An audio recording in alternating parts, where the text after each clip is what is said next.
Polisi telah mengeluarkan izin laga PSM Makassar versus Barito Putra Liga 1 musim 2022-2023. Laga PSM Makassar versus Barito Putra akan digelar di Stadion Gelora B.J. Habibie, Kamis 9 Februari 2023.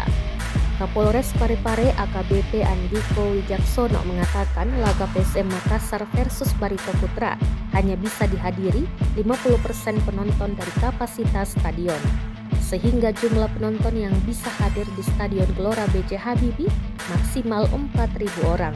Para penonton diminta tetap memperhatikan kondisi keamanan dan keselamatan. Selain itu, cuaca yang belum stabil sebagai salah satu faktor pertimbangan. Skema pengamanan pertandingan PSM Makassar versus Barito Putra masih sama skema sebelumnya. Olehnya itu tidak banyak perubahan yang terjadi dari sisi keamanan maupun kota penonton.